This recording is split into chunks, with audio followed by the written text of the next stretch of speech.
Hey everyone, today we're continuing our story. Update 5. I hope this post will be shorter than the previous one. I apologize if my previous masterpieces caused anyone eye strain or even an aneurysm. I assure you this was not my goal. Someone asked in the comments of a previous post about Rebecca and if I had any contact with her. I'll explain how things are. At this point, I have not seen or communicated with Becky since that fateful morning. I don't know how important she is to Amy now. I don't know if they had any contact, but I can assume that they did. The children didn't say anything about Rebecca. All I know is what the kids tell me, which isn't much. However, a few weeks after everything went to hell, I confided in an old friend and told him what was going on. I chose this particular friend because his wife is a famous gossip. She's also a good friend of mine, so I didn't feel any guilt about using one of her negative qualities to my advantage. For those who don't know, Becky owns her own salon and employs 9 people when staffed. Since word began to slowly spread through our group of friends, 2 stylists have left the salon. I have no way of knowing whether they left because they got a better offer, or in protest of her role in the collapse of my marriage. But I can hope for the latter. When everything is finally completed, I will easily and naturally talk about her dirty secrets. If it makes some people not want to work for her or visit her salon, great. But I will wait to see if my actions cause her any suffering. One day in the supermarket, I ran into Amy's sister. She hugged me and apologized for her sister's stupidity and immorality. I'm sure many here would tell me not to contact her at all since she is from the enemy camp. But I've always liked Mendy and her husband Doug, so I invited them and the kids to spend time by the pool. We had a barbecue. Doug watched the kids and grilled meat while Mendy and I talked. We tried not to let the children hear our conversation. Fortunately, they were interested in the pool and food, which allowed us to talk a lot. Without making the story too long, the gist is this. Amy's family knew she was cheating on me. Not with just one man, but with several. But Amy pulled the wool over their eyes when it came to admitting the number of these men. She told Mandy and her parents that she had a couple of short flings after Jacob was born, until she was caught. When she used the word couple, I asked exactly how many people she considered a couple. Mendy replied, 2 or 3. I went and brought a folder of text messages between Amy and the guys she slept with so Mandy could see for herself. As she looked through everything, I explained that we had been able to confirm 47 different men with whom Amy had been intimate since Jacob's birth.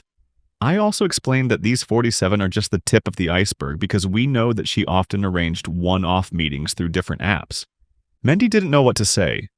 When she heard the confirmed number of men, she wanted to immediately call her parents to inform them and scold Amy. The very fact of cheating with so many men was bad enough news for Mendy. And then I added 2 plus 2 and realized that no one in Amy's family knew that I was not Haley's father. I don't know who was more furious about this, Mendy or me. But Doug had to stop grilling to console his wife, who couldn't stop crying. She came to me from the other side of the picnic table and hugged me, repeating how sorry she was. Doug was shocked. He patted me on the back after making sure Mendy was okay and said, "We definitely have a drink together later in the week. My ex-wife may be a piece of crap, but her family seems to be pure gold. However, I will still be careful about how much I trust them." I told Mendy what really happened that morning and how I found out the results of the paternity test. She was shocked, to say the least. She said she wished I had punched Rebecca in the nose and that she had never loved her, even as a child. Mendy is 4 years older than Amy, Becky, and me. She said that when she was a high school student, she more than once caught Becca stealing cosmetics from her room without even thinking about apologizing. She admitted that she always despised Rebecca because she was always manipulative and liked to create drama in other people's lives. She even tried to be a big sister mentor to her, especially after Rebecca's father divorced her mother. But according to Mendy, Rebecca was always an ungrateful bitch who didn't listen to anyone. I asked if she knew that Amy originally wanted Becca to be her maid of honor. She didn't answer yes or no, but the stream of curse words made me realize she didn't know about it. I told her what Amy had told me in letters and in front of the lawyers. Mandy was shocked by Amy's reasoning, as was everyone else. She said their parents didn't raise them like that. She said that her sister always said that she didn't want to be with anyone but me long before high school. I'm not sure if this means Amy was deceiving herself from an early age, or if her feelings have changed over time. I only know that people cannot truly love someone and at the same time freely give their body to others. Either love never happened, or it died long before I realized it. Amy claimed that her heart belonged to me and always had. Now I know that this is complete nonsense. And I wonder if she was even capable of love. Although it doesn't matter anymore. If her heart really belonged to me, I would sell it for transplantation to someone who would give more for it. Even though I would have known that it was defective. After lunch, the kids continued to play, so I was able to talk at length with Doug and Mendy. She told him everything while I went to get ice cream for the kids and handed it out. And when I returned, I saw tears in Doug's eyes. He gave me a tight, brotherly hug before I sat down again. He asked about the guy I caught Amy with and how much damage I had done to him. All I could tell him was that when I left, the guy was unconscious and his lower left eyelid looked like it belonged to a hound dog because of how much it was sagging. The police didn't bother me, so I knew they didn't call the cops. But I understood that the fracture of his orbit would require surgery and I did not receive a bill for it. Doug said I should have killed the guy. I replied that if Amy and Becca hadn't jumped on my back to knock me down, I probably would have. But I'm glad I didn't do it. Doug asked if anyone had any idea who Haley's father really was. I explained that my beloved wife had slept with too many men to know for sure, but the search for the father will gain momentum as soon as all the divorce and civil proceedings are completed. Both were relieved to learn that Amy would be devastated in the divorce. We were both glad to hear that psychotherapy had helped the three of us a lot. When I said I was looking forward to Amy getting back to work so she could pay child support and a possible civil fine, they laughed. Doug said that if paternity fraud was a crime, Amy would have been sentenced to death. I told him that Amy might as well have committed motherhood fraud, because a woman capable of what she did is no longer a mother. About an hour after they left, my phone started blowing up with calls and messages. These were Amy's parents, as well as some unfamiliar numbers. Then Mendy called and I answered. I could hear her, but there was a lot of screaming and noise in the background. She went outside away from the bustle and said that she had told her parents the whole truth. Her father was busy throwing Amy's things into her car. Her mother cried and said what a shame they felt for raising such a whore. Call me old-fashioned, but even if your own mother calls you a slut, it's safe to say that you've been riding the route to Slutville for too long. I heard Amy crying and begging that she had nowhere to go. But instead of gloating that she got some of what was owed to her, I thought about the children. I don't mind Haley and Jacob staying at their grandparents' house. But any other place Amy might stay was completely inappropriate for children to be near her. If she had gone to Rebecca, I would never have let the kids be near that stupid hairdresser. Even if she could somehow find herself a hotel room on her modest income, I wouldn't trust her enough to be sure that she wouldn't bring some random passenger there looking for some fun. I was glad that her family knew some of the truth, but I knew it would cause problems with the children. However, if she had not found a stable and safe place to live, the court would not have allowed her to see the children without supervision. Seeing them under supervision for an hour or 2 times a week will be painful, but this is the grave she has dug for herself with her hellish depravity. So whether it's a homeless shelter or real ditch, I don't care at all. Mandy and I were still talking on the phone when I heard Amy come outside and ask if she was talking to me. Mandy asked what I wanted her to tell Amy. I probably shouldn't have told the truth because Amy snatched Mendy's phone and started begging me to forgive her. She asked why I was so insistent on ruining her life. I simply replied that it was because she destroyed mine. She assured me that I could get my life back if I just forgave her. I said that life is over and never really existed, because of her lies. And again she lied, swearing on the hoses that none of them meant anything to her. I said that they all meant more to her than me or her family's safety. Otherwise, she wouldn't have risked everything again and again. She asked why I leaked everything to her sister and parents. I asked why she herself had not been honest with them, especially about the fact that I was not Haley's father. She swore and said that I was her father. I swore back and said that yes, I am Haley's dad and always will be. but at least she should have told her family the truth. She said her parents were abandoning her and kicking her out. I said I was glad to hear that, and that I would do everything I could to make her life even worse. She said she loved me and asked how I could be so cruel to someone who loved me. I replied that she should have asked herself this question 6 years ago, because I know that she feels regret only because now she is losing everything, and people will find out the truth. What she has done makes her worthy of contempt and condemnation. What she is going through now with her family is exactly what she deserves. 3 days later, Lauren called me and said that Amy's lawyer wanted to set up a new meeting. We scheduled it for last Friday at Lauren's office. Let's put it this way. I had no desire to see or talk to Amy, but I understood that her de facto homeless situation could affect the court's decision regarding custody. As soon as we sat down, her lawyer said that Amy had been living in her car since her parents kicked her out. I asked why she didn't go live with Rebecca, since she was the one who helped her get into this situation. Amy didn't answer. Instead, she asked if there was a way for me to let her come home or agree to family therapy. I told her she needed to ask her parents if she could move back in with them. The house in which I and the children lived was closed to whores, harlots, and prostitutes, and she and Becky were told to stay away. As for couples therapy, she could try it with whoever was stupid enough to marry her next. But I was sure that after such a life, she would never be able to be faithful to anyone again. The lawyer objected to my language and the harshness of my words. I told him that he was a sellout for even undertaking to defend such a whore, and asked if she was paying him for his services through OnlyFans or just sucking him off. Lauren put a hand on my shoulder to calm me down and suggested that everyone be more civilized. I asked for a break because I had already prepared a new portion of the verbal attack, and I needed to let off steam. We took a 20-minute break, and I went into my car to just be away from everyone. I thought about scrawling "Home Sweet Home" on Amy's car, but I knew the cameras were rolling and I already had enough lawyers. I saw fast food trash in the passenger seat and a pile of clothes in the back seat. I'm trying to let go of my hatred with the help of a professional, but I see no reason to treat it with the slightest respect. Everything about it has become disgusting. Lauren urged me to keep my answers to yes or no whenever possible. I agreed to try, but I knew there was a limit to the amount of Amy's lies and excuses I could handle. She promised that she would try to end this meeting as soon as possible.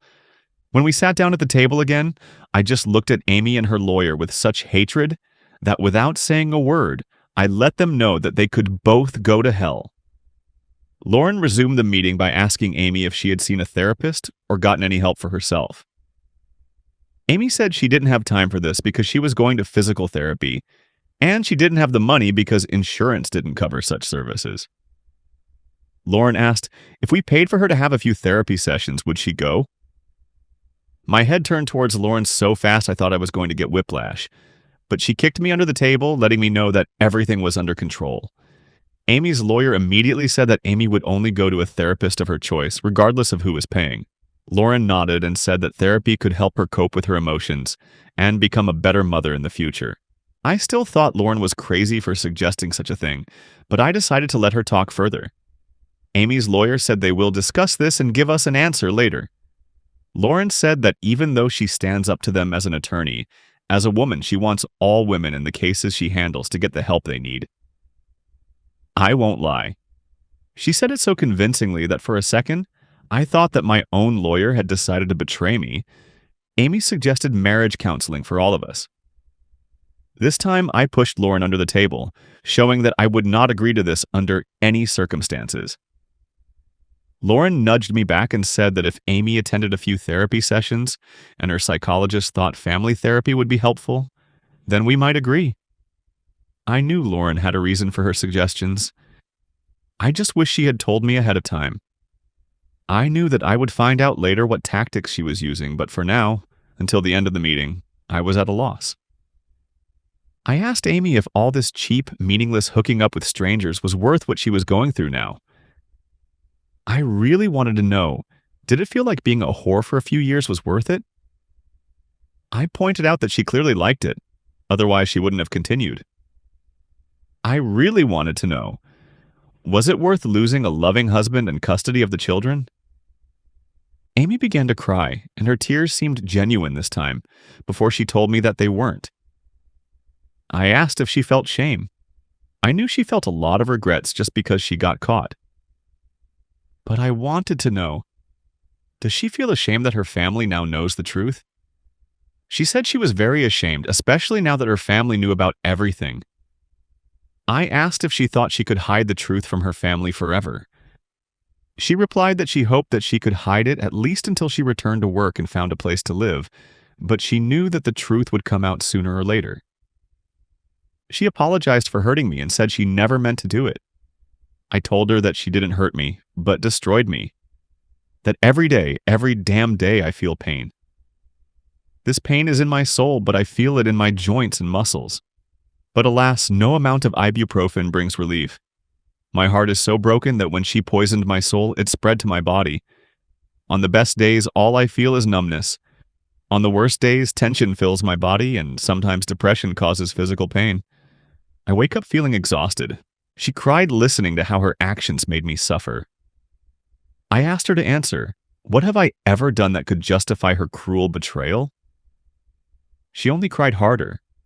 I asked what she thought she deserved from me and from life after what she had done.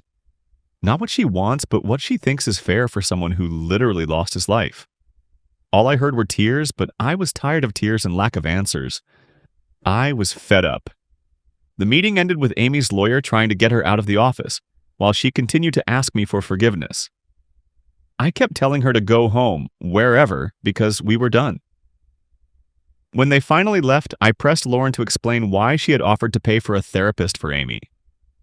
She explained that this would be considered by the court as a favorable step on our part.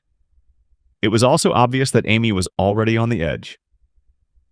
If a professional suggested or insisted that she needed to go to the hospital for her own good, well, so be it. In a depressed state, it is very easy to end up in a clinic for at least one night. Letting her see a therapist might help us if they could see where she's at. She deceived me for over 6 years. I don't feel guilty about hiding my real intentions as to why I really want her to see the shrink. If Lauren thinks that the possibility of family therapy will motivate her to see a psychologist, so be it. Amy is good at digging her own grave. I hope this continues. Yes, I understand that this update is by no means short, but I tried to make it as concise as possible. The children are doing well. Jacob plays baseball and became a pitcher since he is the tallest on his team. He serves and hits well. We're going to the Red Sox-Tigers game next week with Doug and his 2 sons. Miss Haley is still as beautiful and sweet as ever. She loves the pool, and it was great to host friends and their kids to enjoy it together. I want to raise 2 kids who are too busy with life to be on their phones. Perhaps this will make them different from everyone else, and they will feel like strangers in society, but they will mind other people's children. Thank you all so much for your kind words and support. Every day now brings new challenges, but knowing that I have so many people behind me that support me means more than I can express in words. Peace to all. Final update. In a year. A few weeks ago, I decided to log back into my account, which I hadn't logged in for almost a year. There were a lot of messages and comments with questions about how things were going for the children and me, and how it all ended. At first I wanted to ignore it all, log out of my account, and never log in again, because I was finally able to return to normal life and set things right for myself and the children. And returning to the past only prevents you from moving forward. But the advice that I received from you, being at the very bottom, gave me great support and was very useful from the very beginning of this story. Gratitude to those kind people who did all this for me is the reason why I am writing this latest update. Because I truly owe a lot to those who helped me navigate through a minefield that I didn't even know existed at the time. It's been so long since my last post that most readers have probably forgotten about my story. And this is understandable. This post will also be long, and for that I apologize again. But a lot of time has passed since then, and many events have happened that cannot be explained in 2 or 3 paragraphs, because it all ended on a much bigger scale than I could have ever imagined. So, what we ended up with was that I was in the process of legally adopting Haley after the court ruled that I was not her biological father. My lawyer, Lauren, Tried to get Amy to see a therapist of her choice in hopes that it would help me.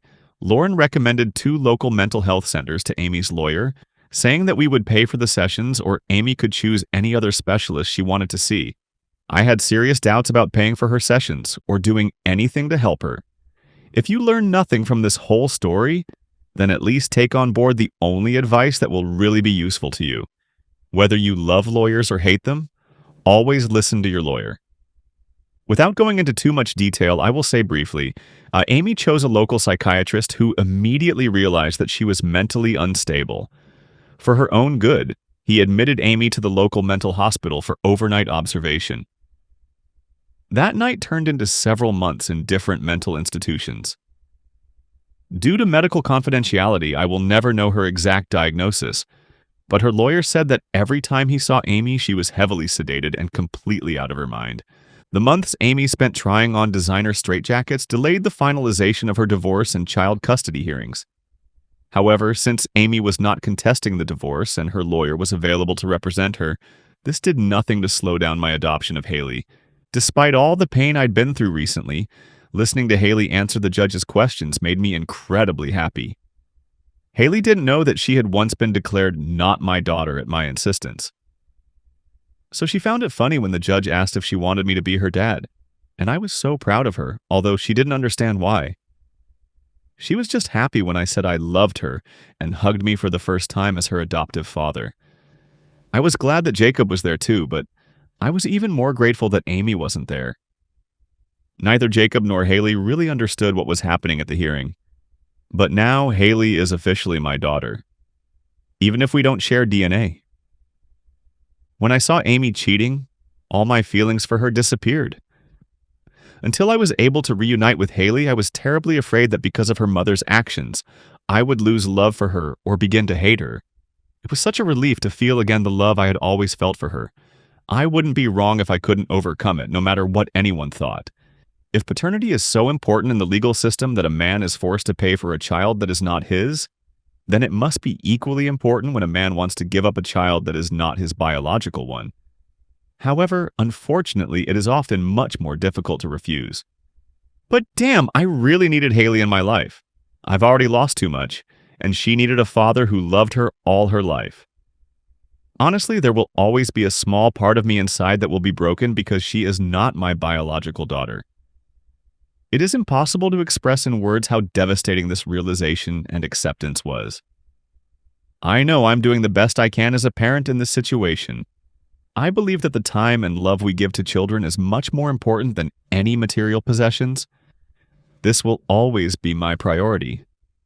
Other than Amy's mental problems, there was no reason why the divorce should not have been finalized. She didn't receive a penny from me, and even her own lawyer admitted that in her situation she has no chance of getting custody at this time. If and when she leaves her paradise room, if she finds a safe place to live, she can sue for some kind of visitation or custody rights. The court appointed a legal assistant who had to confirm that Amy was aware of her actions. Her lawyer had her sign the divorce papers in front of witnesses and had them notarized. A week later, I had to appear in court with Lauren so the lawyers could close the remaining issues before the judge. 2 weeks later, I officially got divorced from the biggest mistake and waste of my life. I should have been happy about this, and I really was. Signing the papers was a symbolic nail in the coffin of our marriage.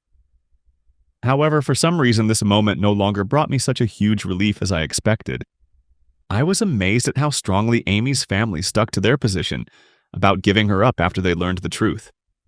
I'm sure part of this was due to their desire to remain on good terms with me so they could see their children.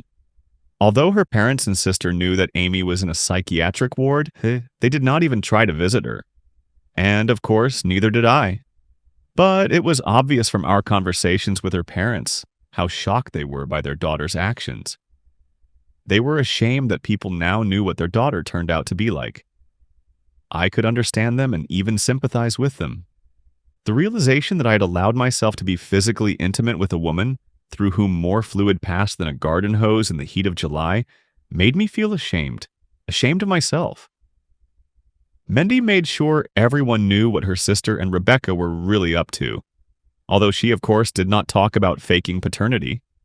Through social networks and personal conversations with friends, rumors spread, and within a month, almost everyone knew about Amy's many years of infidelities and moral decline. They were determined to cause a scandal if they ever met her. It was a little humiliating for me. Everyone knew how stupidly gullible I was. But at the end of the day, in a relationship, you either trust or you don't. And she never gave me a single reason not to trust. It was only a few months before she was caught that I began to even suspect that she might be cheating. Now, looking back, I see that I missed several warning signs, but she skillfully disguised herself. I should have banned her girls' nights back when her depression was over, just on principle. But the night she didn't come home was the only time that happened. She usually called if she was at least 15 minutes late, which was extremely rare. I was really worried at the time because it wasn't like her at all. I wanted to make sure she was okay. I know many people may think I'm an idiot or blind for not suspecting anything for so long. But since she left everything exclusively at the intimate level and limited the number of meetings with each man, this left no traces that could be followed. She wasn't attached to her phone or hiding it, so I had no desire to check on her. She saw herself as a loving wife and mother. Many friends told me personally that they were shocked to learn about her infidelities and insisted that they would have told me if they had known. They had no idea, and neither did I.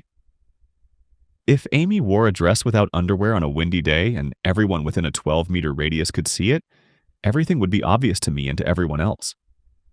But everything she represented to everyone was a complete lie.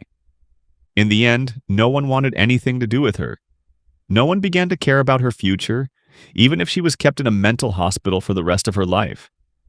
The only problem with no one keeping in touch with Amy was that we were caught off guard. No one told us when she was released.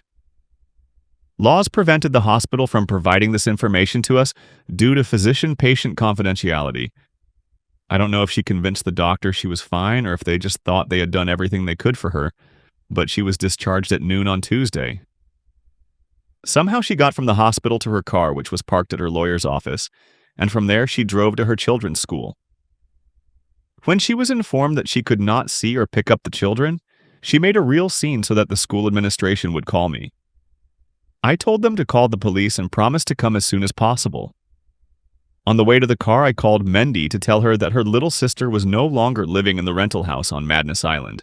I told her I didn't know if Amy was officially released or if she ran away, but I'd find out when I got to school. Mandy said she would call her parents, my parents and Doug, to keep them informed of what was happening. When I arrived, 2 police cars and an ambulance were already parked at the entrance with their lights flashing. I parked, got out, and walked to the nearest officer, introducing myself as my ex-husband. I was directed through a side door into the school cafeteria. I was relieved to learn that neither Jacob nor Haley knew what was happening in the waiting room, and school was not interrupted. The police sat Amy down at the dining room table. When she saw me, she tried to get up, demanding to see the children. She was kept from approaching me, and I asked if they had checked with the psychiatric ward to see if she had been officially discharged. Police said the hospital could not release certain information without a warrant, but confirmed that she had indeed been discharged. Amy started crying and demanding to see the children. I told the officer that I had full custody, and in such an emotionally unstable state, there was no way I would let her see them. She screamed again that she wanted to see the children. I told her that she needed to apply through a lawyer to get visitation rights, but until I saw an evaluation of her mental state from a specialist, I would consider her unfit to parent. A manic mother. She stated that her children are the only people who still love her. I said that's probably true, but they're just kids and don't understand what's what yet. The policeman laughed but quickly pulled himself together. Amy tried to come towards me but was held back.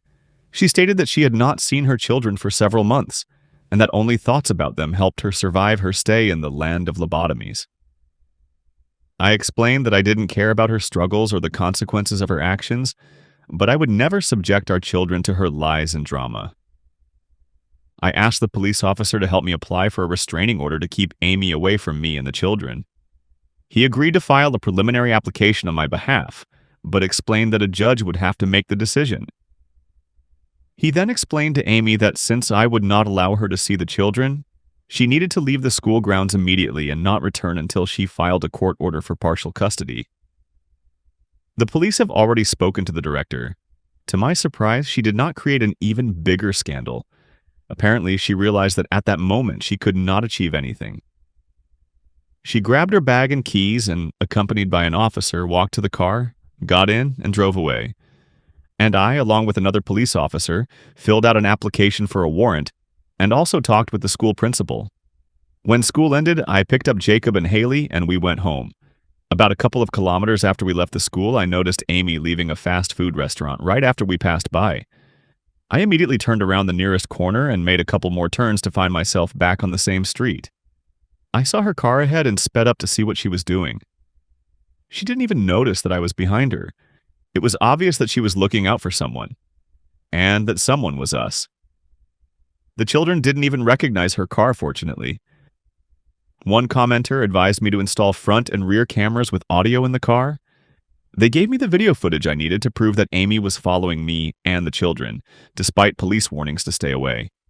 I drove straight to the police station and showed them the CCTV footage of Amy waiting for us to drive past and then driving after us, but losing sight of us. I was assured that the evidence would be presented to the judge and that I would receive a restraining order shortly. 2 days later, while I was at work, the police called me and informed me that a warrant had been issued and handed over to Amy that morning.